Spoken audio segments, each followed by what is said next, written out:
Hey guys, what's going on? I'm Adam Carswell, and welcome to Dream Chasers, Interviews with the Future. On Dream Chasers, we interview individuals with supernatural amounts of potential based on early success in their careers. Thank you for tuning in. Now let's get straight to the interview. Hey guys, this is Adam Carswell, and today I'm joined by Spencer Shaw. Spencer is the owner of Podkick Media. He's originally from Medford, Oregon, went to roughly a year and a half of school at BYU. We'll let him get into that here in the interview. And Spencer now refers to himself as homeless. He lives all around the world. It's funny. We were kind of trying to figure out where to say he's based out of, based on everything that he's working on. He kind of has multiple homes. So Spencer, thank you for being on the show. And do you have any opening remarks for our listeners? I appreciate you having me on. I think I'm already starting out with like a belly flop by saying that I'm homeless. And so we're going to go up from here. So we're going to do well. Yeah. Can you explain to us what you mean by you're homeless? Yeah. So previously I was living in Salt Lake City, Utah with my family. That's where I started my media company. And we've, as a family, have spent several winters in Puerto Rico. And so we were there again last winter, and we decided to, do this big family trip where we went throughout South America. And due to a medical emergency in the family, we had to cut the trip short, and we technically should be in Mexico right now. And so we cut the trip short, and now we're back in the U.S. and we have I own real estate, but I don't have a home to live in right now. So we're homeless. It's awesome, but we're with family, so that's good. Yeah, and guys, I want to let you know, I first discovered Spencer when he was a guest on another podcast that I follow pretty closely. I've had the host of that show on Dream Chasers before, MC Loudshare, host of the Cash Flow Ninja. So anyone listening, if you have not listened to the Cash Flow Ninja podcast before, that's where this connection here with Spencer originated. And Spencer, now that you mentioned it, I was curious, during that trip that you were on with your family, I know you mentioned Colombia, Ecuador, you should have been in Mexico by now. Based on the places that you did get to go and visit, would you consider living in any of those countries that you did get to visit? Medellin, Colombia, and I'll explain why. There's a lot of startups and entrepreneurship inside of that city. And so I think if I was a single guy and interested in the tech scene and maybe interested in somewhat of like the Latin tech scene, that is a place where I would want to be. So it's out of control, amazing. Outside of that, Puerto Rico, there's something special about it because of their tax laws. They have it's called the Act 20 and Act 22. So it's really favorable for people that own a business, specifically in certain like finance, services, and other industries. And it's attracting a lot of cryptocurrency investors and tech people as well. That country is simply amazing. You would never know a hurricane came through, and it's going to be incredible in the future. Good to know. Yeah, I've always had Puerto Rico on my list. And it's funny that you mentioned Medellin, because I was there this past summer with my girlfriend, and we both had such a great experience there. We really considered like putting that on a list as a final destination or somewhere for us to live in the future. Las Palmas, to be specific, which is a suburb just outside of Medellin. I don't know if you're familiar with Las Palmas. No, I never made it to Las Palmas, but it's not like I'm never going to return there because it was amazing. It really was. I was shocked with the infrastructure and development, not only of Medellin, but other Colombian cities. It is completely not what we are painted to believe if you watch Narcos on Netflix. All right. And Spencer, how long have you been operating your business, Podkick Media? Became a platform years ago that I realized was going to be a human form. And now we look back just a few weeks ago, Gimlet Media was purchased for a hefty amount. And, Spotify went and purchased Anchor. And we're going to be seeing a lot more news and business traction in the podcast arena over the next several months, years. It's amazing. Yeah, and it's good to hear that from an expert. I know for myself, I was forewarned. Well, I don't know if you even want to call it a forewarning, but I was told what you're sharing with me now about a year ago. And the individual was like, hey, like, Adam, if you have a podcast, get going on it now because it's about to go insane. And I've looked at over the past year, friends and family and other people that I know that have launched their own podcast since I launched mine, which even when I launched mine, there were still already thousands of them out there. But it's pretty remarkable to see how the industry is really becoming the new thing. Yeah, and I think it's just going to get better over time. It really is. With the amount of data that we have, the analytics, and what we're going to be able to do as far as gauging listener behavior. Data is what's making the difference in all of this. All right, Spencer, we are now going to step into the next level chamber.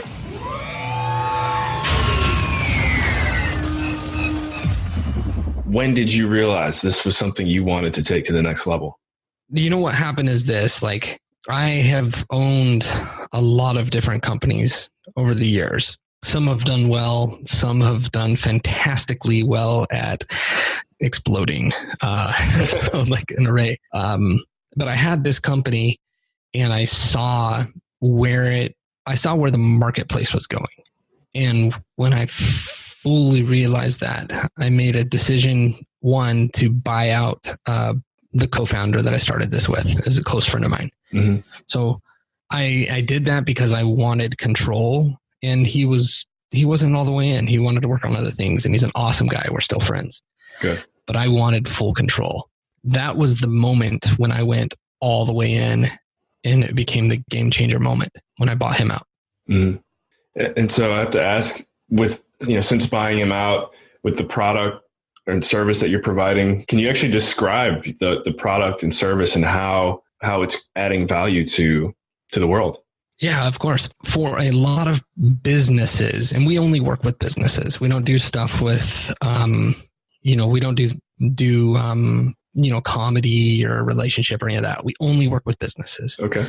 And when a business wants to put out their message and their content, they're faced with a couple problems. One, that if they're focusing on social media, it's horrible for them in a way that they'll never own their content. I use the analogy that it's like making the rental house that you live in the best rental house, and then one day the landlord says, "Hey, I'm going to sell." That's what it is. It's awful when you try and build a YouTube channel or Facebook. But we live in a world where you have to do that. And so these corporations, these businesses, they want to get their message out there, want to tap into a marketplace and educate. And so what we do is we simplify everything. All these businesses have to do is send us an audio file.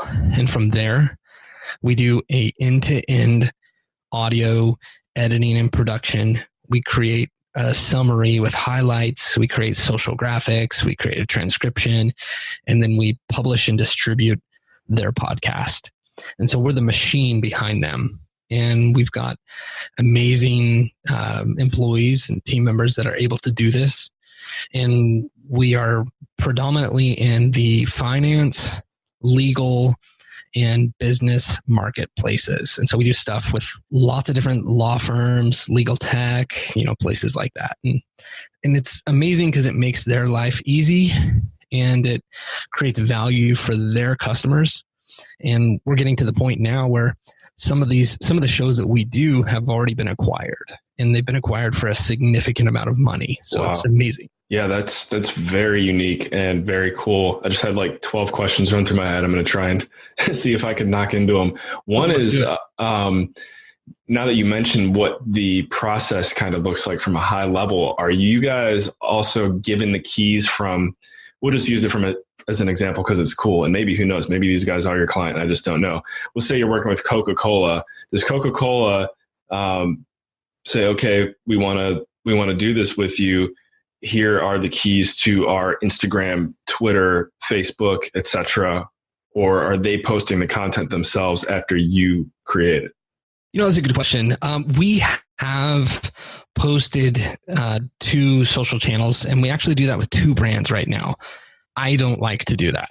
What I prefer to do is to create all the assets and then deliver the assets so that their teams can post to the social channels. And the reason why is because I don't want to be in the game of having to monitor and then be on top of monitoring, communicating, and keeping inside of the style guide or the brand of that. Mm-hmm. I would much rather deliver and hand off. Control is a big thing. I love to have control over our product and what we have. Mm-hmm. But I don't like it when others have a lot of control over us. And so that's, again, we only do that for 2 brands right now. And right. I would eventually love to get away from it. Are you able to disclose or give us an example of someone that you are working with? So that way anyone listening can maybe go take a look at, oh, wow, this is what Podkick is doing. Sure, of course. So I'll give you a really cool example. One of them is a company called Memrise. So it's a language learning app. You think of language learning, a lot of times we think of, Lumosity, and that's similar to how language learning was done in high school, memorize words and phrases. And Memrise is really upping the game with how language learning is done. And they have hundreds of thousands of users. And so we've helped them create a podcast that is really kind of storytelling. It's a lot more intimate than most language learning. And you can check out their podcast, Memrise, inside of Apple, Spotify, all those places. And you can hear that it's these engaging conversations. And that's one of the brands that we work with. And we do other stuff with, like financial advisors that are looking to teach concepts like infinite banking that MC talks about. Right. And, on that podcast, they're diving in and teaching these different concepts, and it helps people get educated and tethered to that host. Yeah, that's really unique. So if Memrise, well, not if, this is what they do. So, because I haven't heard their podcast, at least not yet, do they have a consistent host that comes on the show and that also has a new guest maybe every week or every episode? And then after they record that interview, they just ship it off to you for making it appealing? They do, yeah. So they have a host. Her name's Matilda, and she interviews other employees at the company. Oh, cool. And then other people that are involved with the projects. Now, that is very much like a high level, high edited podcast like Serial or those, where we're helping them craft the story and craft the approach to it. And yes, it is like send us audio files, but it's like crazy amounts of edit time. And honestly, it's edit that I don't even know how to do. My team is amazing at that. Mm-hmm. And I'm good at crafting story, but as far as editing, I'm not your man. Yeah. Hey, someone's still got to captain the ship. It's okay if you don't know how the rudder works. Well, I guess maybe you need to know how the rudder works, but what would you say is your driving why behind all of this? What's your why for getting into what you're doing? Freedom and autonomy. I love that, that I can come up with an idea, I can do something, and I can pursue it quickly. And I love when I get to connect with other entrepreneurs or other aspiring business owners and be able to share like the glimpse of, hey, you can actually do it. It's probably easier than you think at times, and most of the time it's harder, but like getting started, it's actually easier than you think, and you can obtain that freedom. And that's what's driven me since I was a kid. Like, I don't know what it is. Like, it's a game to me. Like, it's not from money or notoriety. It's just a game. I love it. Yeah. Yeah, I agree. Freedom is a huge driving factor. And I can say, even for myself, since kind of leaving the traditional workspace and creating opportunities for myself to have an interview with you like this right now, it's 2:00 on the West Coast. I think normally someone in my shoes or my old self would be working right now. Like, I can't take the time to get this valuable knowledge from someone who's doing something, in my opinion, even more aspiring what's the right word? Amazing compared to where I'm at. But, learning it and hearing it from you is such an advantage that is really hard to replicate unless you already have created the space and the freedom to receive this type of information in the first place. Yeah, that's a good point. You have to create that space and that freedom, and our world is changing. And what I mean is that there are many things that have stayed the same and that will continue to stay the same, as far as like guiding principles, like, getting your money to work for you or whatever that may be. But we now live in a world where if you come up with an idea and you grind on that idea for a week, 2 weeks, 3 weeks, it might be something that cash flows, and it cash flows enough that it can pay for your mortgage. And now you've got a little bit more freedom. Or, you could hustle and, get a product made, and that could be enough to replace your job or whatever that is. We didn't have those opportunities at our fingertips 10 years ago, which we have now. Yeah, completely agree. And I'm curious now, since it sounds like you've been able to come up with a lot of ideas throughout being an entrepreneur. As you mentioned, some of them maybe exploded, some of them have done really well. So are there any ideas that you're meditating on right now that you feel comfortable sharing with us, or maybe giving us a sneak peek about something that you might be working on? Oh, of course. I'm an open book, man. I like, an idea is just an idea. And so, I'm happy to share anything.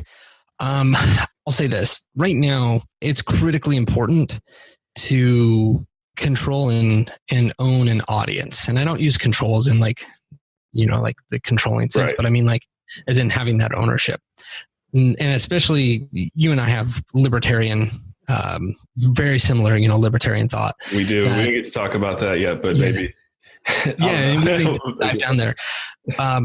So we live in this world where it's kind of scary for a lot of business owners that, you can say something that's not politically correct, or maybe even something that's truthful, but the majority doesn't like it, and they can pull the carpet out from under you.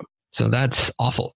And so I think it's critically important to own a platform and to be of influence to others.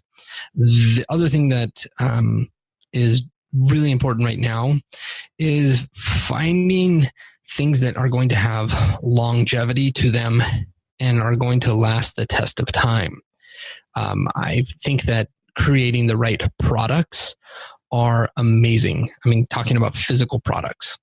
When I hear people talk about, hacking Amazon, and by hack, I mean like going to Alibaba or finding a Kickstarter or a product that's selling well, and then you just change the color, or you just get the product and throw up your own listing on Amazon. It's not bringing a ton of value. Mm-hmm. And while that may make money for the short term, eventually that will lose steam because it's not new or it's not exciting. And so we're now in a space where we do need to create additional products that the marketplace wants, but they need to be unique and they need to be valuable. And if you do that, then you can create a platform that leads to so many other things. So that's, products. That gets me extremely excited right now. Other things that get me excited are artificial intelligence and what's happening with machine learning and what's happening with virtual reality. There are some fundamental changes that we're going to see in the way that education happens, meaning, soon kids will be wearing VR headsets and learning in these virtual environments, and they're going to be learning at such an accelerated rate compared to the past. Mm-hmm. And there's going to be ways that we can really take advantage of that. And I mean, there's follow where the biggest innovations are, and there's going to be so much room for opportunity, and there's actually room for mistakes if you're moving in that direction. It's a very good point. And it also talking about the things that we're capable of doing right here, right now, based on what the internet can provide for us, along with, as you mentioned, AI and machine learning. It's exciting to also think and to know that 10 years from now, we're going to be talking about today as if it was, super old school. Like even when I think back to like, the 2000s now, I remember we were in that moment in time, we were like, wow, look at all this opportunity that we have because of how the world is working now. And that's already in some way, shape, or form outdated. So it's exciting to know that it's just going to continue progressing. Absolutely. Good point. All right, Spencer, we have 3 fun questions here for you to close this interview out, and it'll give the listeners a chance to kind of feel like they got to know you a little more. So the questions are, what is your favorite pastry? Like, for example, like donut or crepe or something like that. Favorite pastry, favorite body of water. So like lake or ocean or something. And your favorite project that you've worked on at Podkick Media. Ooh, okay, cool. All right. My favorite pastry is called a quesito, and Puerto Rico, they do these and they're amazing. It's like that flake bread, like that flaky. I think I know exactly. I think I actually bought a quesito today, but I didn't know that's what it's called. There's a little Mexican corner store not far from where I live here in Mountain View. Oh, they're amazing. And it's got like sugar on top and like that cream cheese. So this is how I eat it. And everyone thinks I'm weird, but I take it and I just eat the top off of it. And I eat all of like the flake and all of that until it's just like dense quesito, like the dense like cream cheese stuff. Okay. And so like I think that's like, I thought about this one day. I was like, man, that's like the way I approach everything. Like, I'm just going to do the really hard thing first and the thing that I don't want to do so that I can enjoy it. And I'm not like the type that's like, oh, I'm going to eat it together. Like do the hard end and enjoy. No, I do the hard end. And so that's how I eat mine. And then I just throw it down and I love it. Favorite body of water. I love the Caribbean. There's just something about it. Yeah. The water is clear. It's warm. And it's just so relaxing. I love it. And then favorite project. That's a really interesting one. We have a TV show that we're doing, so that's outside of our scope. And because of that, what's happening is we're creating the sizzle reel, and we're working with different production companies in hopes that we can sell it to TLC or Discovery. And it's new territory, and that's why it's really exciting for me. Wow. Just hearing you say that has my mind going like millions of different ways, just thinking about, I guess you're helping create the thought pattern of what is out there that just isn't being done yet. I just love to see fellow entrepreneurs. And so who knows, man, we're here to help however we can, because we see what impact you're making. And if we can support that, then we're game.